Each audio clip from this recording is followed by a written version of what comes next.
पुराने वक्तों में एक सादा सा गांव था जहां सब एक दूसरे के दुख सुख जानते थे। उसी गांव में एक किसान रहता था जिसका नाम अब्दुल हलीम था, मगर लोग प्यार से उसे भोला मियाँ कहते। भोला मियाँ की तबीयत इतनी नरम और सीधी थी कि बच्चे भी कभी उससे छोटे मोटे मजाक कर लेते और वो हंस कर टाल देता। इसके घर में बीवी सफिया थी जो समझदार भी थी और साबरा भी। उनके पास एक छोटा सा खेत, एक मेहनती गधा और एक दूध देने वाली बकरी थी। पेट पल ही जाता मगर दिल मुतमईन रहता। इस साल मगर बारिश कम हुई, खेत की मट्टी भुरभुरी होकर रह गई और दाना कम निकला। अनाज की पोटली आधी से भी कम रह गई। सफिया ने हिसाब लगाया तो चूल्हा जलाने की फिक्र बढ़ गई। भोला मियाँ शाम को चौपाल से लौटा तो उसकी आंखों में भी सोच छुपी थी। भोला, सफिया, मेरा ख्याल है कि बकरी बेचना पड़ेगी। जो पैसे आएंगे उससे गल्ला खरीद लेंगे। सफिया ने एक लम्हा आहिस्ता सा सर झुकाया, फिर बोली, जो रब की रजा वही हमारी मर्जी, बस रास्ते में ख्याल रखना। सुबह सफिया ने 4 मोटे पराठे बनाए, उन पर सरसों का साग रखा, पोटली में बांधा और साथ एक पुरानी लिहाफ भी दे दी कि सर्दी है, रात शायद बाहर गुजारनी पड़ेगी। भोला मियाँ ने सामान गधे पर लादा, बकरी की रस्सी गधे की दुम से बांधी और बकरी की दुम में एक छोटी सी घंटी भी बांध दी। बोले, घंटी बजती रहेगी तो पता रहेगा कि ये बकरी पीछे है। सफिया ने मुस्कुरा कर दुआ दी, अल्लाह रखे खैर, सीधे जाना सीधे आना। गांव से बाहर निकलते ही रास्ता वीरान था, दरख्त कम, झाड़ियां ज्यादा, दूर दूर तक खेतों के पैबंद। इस जमाने में ना बसें थी ना मोटरसाइकिलें, या तो पैदल जाओ या जानवरों पर। ऐसी वीरानी में चोर उचक्के अक्सर ताड़ लगाए हुए बैठे होते। भोला मियाँ को उसका हर्ज नहीं था। उसे यकीन था कि नीयत साफ हो तो रास्ते भी आसान हो जाते हैं। वो धीरे धीरे कदम बढ़ाता चलता रहा और घंटी की टन टन उसके दिल को तसल्ली देती रही। अभी वो एक घनी झाड़ी के पास से गुजरा ही था कि झाड़ी में छुपे 3 चोर एक दूसरे को आंख मारने लगे। पहला चोर दांत निकालते हुए बोला, बकरी मेरी। दूसरा बोला, गधा मेरा। तीसरा बोला, और मेरे लिए? हाँ, कपड़े ही सही। तीनों अपनी अपनी चाल में लग गए। भोला मियाँ आगे निकला तो पहला चोर दबे पांव पीछे आया। झट से बकरी की घंटी को गधे के दुम में बांधी, बकरी की रस्सी खोली और बकरी को लेकर झाड़ियों में गायब। गधा हस्बे मामूल दुम हिलाता रहा और घंटी टन टन बजती रही। भोला मियाँ मुतमईन था कि बकरी पीछे है। कुछ दूर चलकर उसने आदतन पीछे देखा, दिल धक से रह गया। बकरी तो कहीं दिखाई ना दी। घंटी गधे की दुम में बज रही थी। उसके मुंह से चीख निकली, हाय मेरी बकरी। वो हाथ उठा उठा कर पुकारने लगा, अरे लोगों, मेरी बकरी ले गए। उसी लम्हे एक आदमी हाँफता हुआ आया। ये दूसरा चोर था और बोला, अभी अभी एक शख्स तुम्हारी बकरी घसीटता हुआ उस तरफ गया है। तेजी करो, ज्यादा दूर नहीं गया। मैं तुम्हारे गधे का ध्यान रखता हूँ, तुम दौड़ो। भोला मियाँ का दिल धड़का मगर उम्मीद बंधी। भोला, मेरा गधा जरा देखते रहना, मैं अभी आया। और वो इस सिम तेज कदम बढ़ाकर गुम होने लगा। भोला मियाँ झाड़ियों और छोटे टीलों के बीच दौड़ता गया। कहीं बकरी नहीं, कोई साये का पता नहीं। जब थक कर पलटा तो सांस फूल रही थी। वापस आकर देखा तो उसके जिस्म में जैसे जान ही ना रही। गधा भी गायब। साथ बंधा लियाफ गधा और पूरे सफर का सहारा, पराठों की पोटली, सब कुछ साथ। हाय अल्लाह, ये क्या हो गया? वो कभी सर थामता, कभी माथा पीटता। लम्हा भर को कदम डगमगाए मगर खुद को संभाला। सफिया का चेहरा याद आ रहा है, खाली हाथ कैसे जाऊं? वो आहिस्ता आहिस्ता गांव की सिम चल पड़ा। रास्ता अब पहले से भी सुनसान लग रहा था। कुछ दूर गया तो कुएं के पास से किसी के रोने की आवाज आई। वो चौंका। पास जाकर देखा कि एक आदमी कुएं की मुंडेर से टेक लगाए जारो कतार रो रहा था। ये तीसरा चोर था, मगर भोला मियाँ कहाँ जानता था। भाई खैर तो है? भोले ने पूछा। आदमी ने हिचकी रोकी, बोल उठा, खैर कहाँ, मैं तो दुनिया का सबसे बदकिस्मत आदमी हूँ।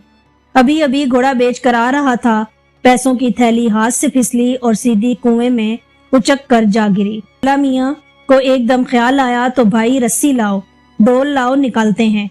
वो बोला, मुझे पानी से डर लगता है, अगर कोई अल्लाह का बंदा ये थैली निकाल दे तो मैं उसे 50 रुपए इनाम दूंगा।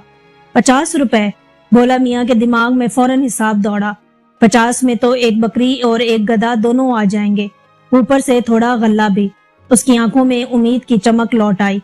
वो बोला, भाई मैं कुएं में उतर जाता हूँ, हमें गांव में सफाई करनी पड़ती है, मुझे आदत है, तुम बस ऊपर मेरे कपड़ों का ध्यान रखना।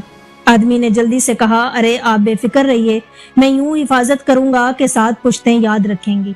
भोला मियाँ ने कपड़े उतार कर मुंडेर पर रख दिए, एक लंबी सांस ली और ठंडे पानी में उतर गया। नीचे कीचड़ भी था, पत्थर भी।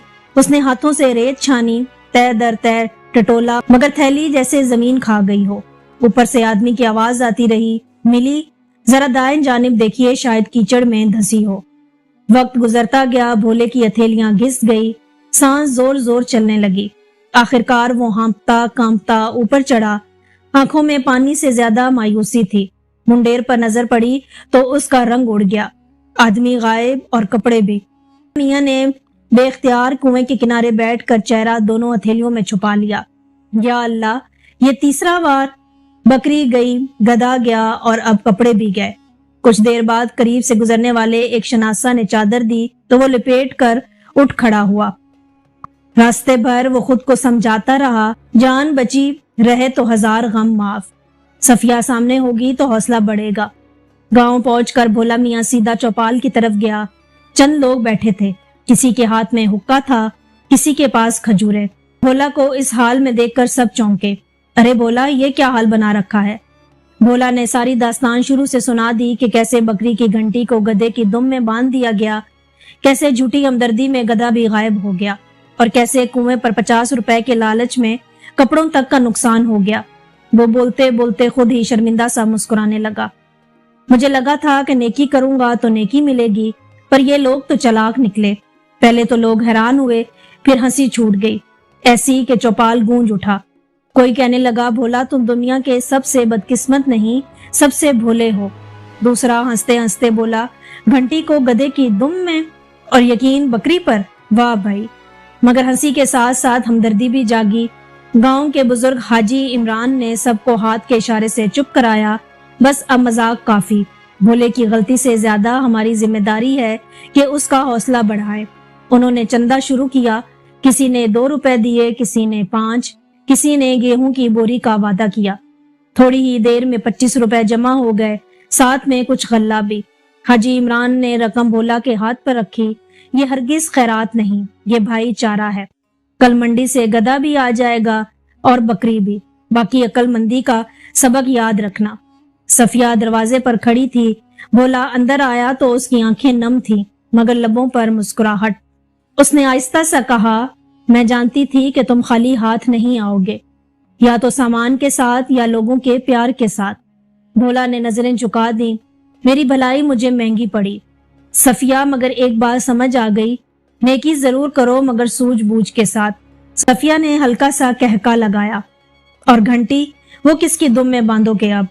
भोला ने भी हंसते हुए कहा, अब तो अकल की दुम में बांधूंगा। चंद दिन में वो 25 रुपए और गांव वालों के दिए हुए गल्ले के सहारे एक नई बकरी और सस्ते में एक गधा ले आया। घर में फिर से जिंदगी लौट आई। भोला ने खुद अपने लिए कमान बना ली। सफर में कभी अजनबी पर यकीन नहीं, कीमती चीज की देखभाल अपने हाथ, और लालच दिखाकर मदद मांगने वाले से होशियार। चंद हफ्ते बाद वही चौपाल जहां उस पर कहके पड़े थे, अब तारीफ से गूंजने लगे। लोग कहते, देखो भोले ने गलती से सबक लिया और अब समझदारी से चल रहा है। हाजी इमरान ने जुम्मे की निशिस्त में कहा, असल जीत उसकी है जो दिल ना हारे और गलती को उस्ताद बना ले। भोला ने मुस्कुराकर सर झुकाया और दिल में सफिया की बात गूंजी, या तो सामान के साथ लौटोगे या लोगों के प्यार के साथ। और उसे लगा इस बार वो दोनों ले आया है, थोड़ा सा सामान और पूरे गांव का प्यार। आखिरी मंजर में शाम ढल रही थी। भोला मियाँ गांव के कुएं के पास खड़ा था। उसने एक लम्हे को कुएं में अपना अक्स देखा और आहिस्ता बोला, भोला मैं बदकिस्मत कब था, मैं तो बस भोला था। फिर वो मुस्कुरा कर घर की तरफ लौट गया, जहां चूल्हे पर साग चढ़ा था और सहन में बकरी ने नन्ही सी मैं की, गोया कह रही हो कि अब की बार घंटी अपनी जगह ही रहेगी।